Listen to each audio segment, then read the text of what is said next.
Toda empresa de capital aberto no Brasil é obrigada por lei a publicar o balanço patrimonial dela. Isso significa que todas as informações financeiras da Petrobras, Vale, Itaú e Mercado Livre estão disponíveis para qualquer pessoa acessar agora mesmo e de graça. O problema? 99% das pessoas que veem esse documento não entendem nada. Parece grego, parece coisa de contador. E hoje isso muda. Em menos de 15 minutos você vai saber ler um balanço patrimonial. E isso vai te colocar à frente da maioria dos investidores amadores que compram ações sem saber o que estão fazendo. Olá pessoal, meu nome é Ricardo Torres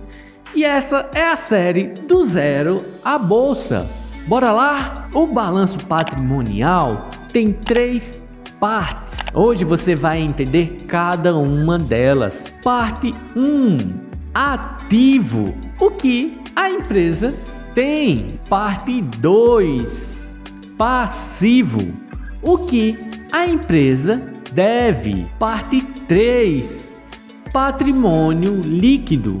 O que sobra para os sócios. Simples assim. Vamos destrinchar cada parte? Antes de entrar nos números, deixa eu te mostrar uma analogia que vai deixar mais fácil de entender. Imagina que você vai fazer um balanço da sua própria vida financeira. De um lado, você lista tudo que você tem: seu carro, sua casa, seu dinheiro na conta, seus investimentos. Isso é o seu ativo.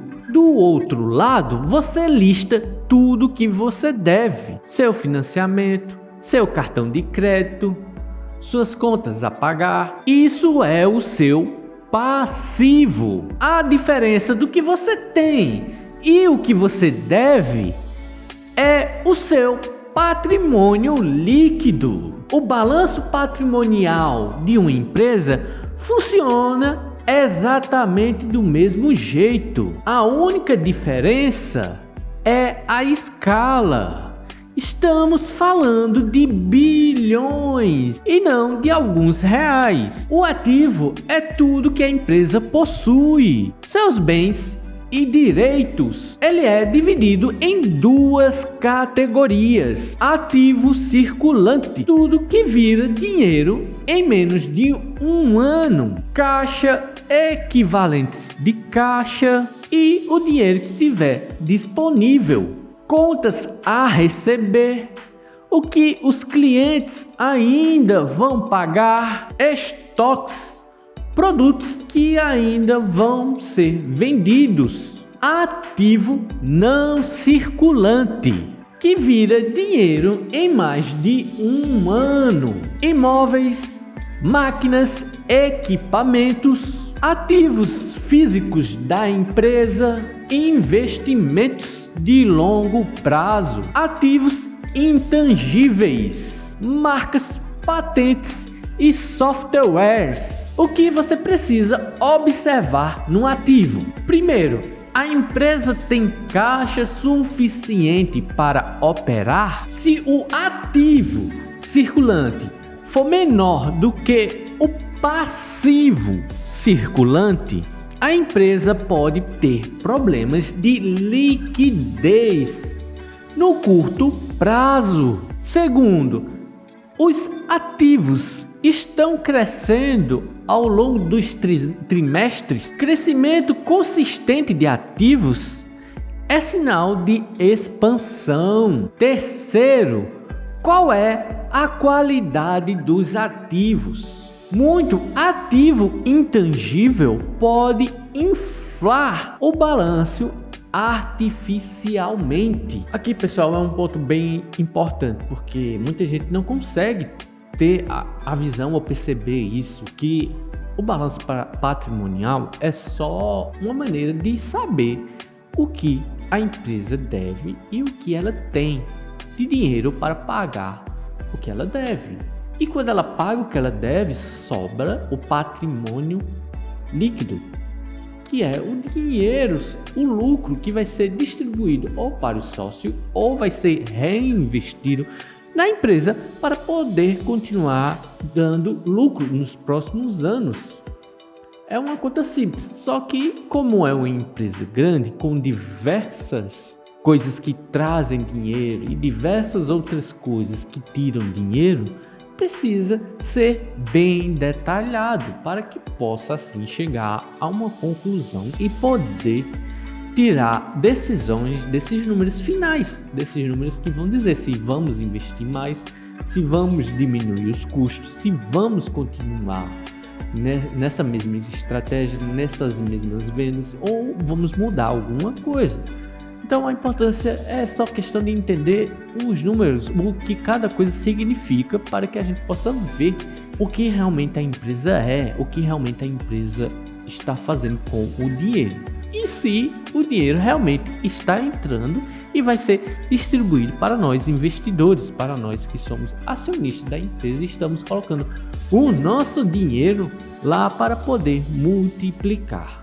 O passivo é tudo que a empresa deve, suas obrigações e dívidas, também dividido em duas partes. Passivo circulante, dívidas que vencem em menos de um ano. Fornecedores, o que a empresa deve para quem fornece a matéria-prima. Empréstimo de curto prazo, impostos a pagar e salários a pagar. Passivo não circulante, dívidas de longo prazo, debêntures, títulos de dívidas emitidos pela empresa, financiamento bancário de longo prazo, obrigações fiscais deferidas. O que você precisa observar no passivo? Primeiro, a dívida está crescendo mais do que o ativo?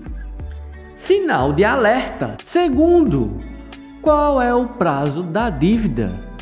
Dívida concentrada de curto prazo é mais arriscada do que de longo prazo. Terceiro, a empresa consegue pagar os juros da dívida com o que gera de caixa? Se não consegue, é uma empresa em situação frágil. Uma dica prática: sempre compare o passivo circulante com o ativo circulante. Se o ativo circulante for 1,5 vezes maior, a empresa tem folga para pagar as contas no curto prazo. Aqui é uma parte bem simples. Você precisa saber se a empresa tem dinheiro para pagar as contas ou não. Se ela tem dinheiro para pagar as contas e ainda sobrar dinheiro. Não é muito diferente do seu dia a dia, como você toma as decisões financeiras. Quando você vê que tem o dinheiro para pagar as contas, você fica tranquilo. E se sobra mais um pouquinho, melhor ainda, porque você vai poder se organizar melhor para o próximo mês. Mesma coisa com as empresas. Elas têm o dinheiro, se elas têm o dinheiro para pagar, show, mas como é uma empresa de grandes, como a gente já falou aqui, proporções, de várias contas e várias coisas para fazer, ela precisa ter uma gordura a mais, ter um dinheiro a mais para poder ficar mais fácil de pagar as contas e continuar operando normalmente.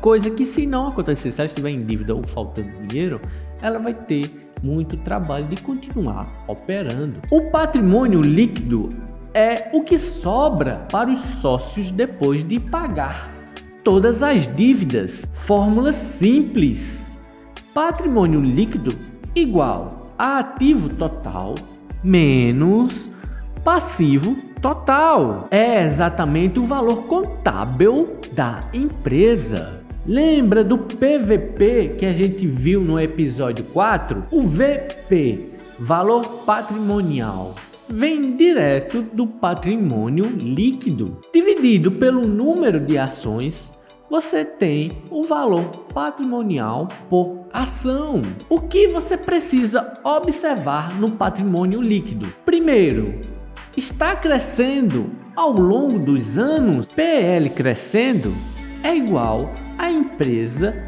acumulando valor para os sócios. Segundo, o lucro líquido está sendo reinvestido ou distribuído. Empresas em crescimento reinvestem. Empresas maduras distribuem como dividendos. Terceiro, o PL é positivo. PL negativo significa que a empresa deve mais do que tem. Pode ser temporário, mas também pode ser sinal de insolvência. Depende do contexto. Agora que você sabe ler um balanço, onde você encontra esse documento? Existem 3 fontes principais. Número 1, o site de relações com investidores da própria empresa. Toda empresa listada na B3 tem uma parte no seu site chamada RI. Basta pesquisar o nome da empresa IRI no Google. Número 2, site da CVM, Comissão de Valores Mobiliários. Na cvm.gov.br você encontra todos os documentos oficiais das empresas brasileiras. Número 3, plataformas de investimentos como a Status Invest e a Fundamentos. Elas já organizam os formatos dos balanços em forma visual, mais fácil de comparar e analisar rapidamente. Minha recomendação para quem está começando: use o Status Invest para ter uma visão rápida. Outra plataforma também interessante é a Investidor 10. Ela tem bastante conteúdo bem simplificado, principalmente para você que está começando. E sempre confirme os números com o documento oficial da empresa. Resumindo o que a gente aprendeu hoje: ativo, tudo o que a empresa tem. Passivo, tudo o que a empresa deve. Patrimônio líquido, tudo o que sobra para os sócios. Combinando esse conhecimento com os 5 indicadores que a gente viu no episódio 4, você já tem uma base analítica do que aqueles investidores iniciantes não têm. Isso separa de quem investe com inteligência de quem investe no chute. No próximo episódio, a gente vai para a análise fundamentalista versus a análise técnica. Qual usar? Quando usar? E qual os grandes investidores usam? Se inscreve agora para não perder. E me conta nos comentários, você já tinha tentado ler um balanço patrimonial antes? E o que te travou? Se esse vídeo te ajudou, se inscreve no canal, ativa o sininho, dá um curtir, porque virá muito mais conteúdo. Até a próxima!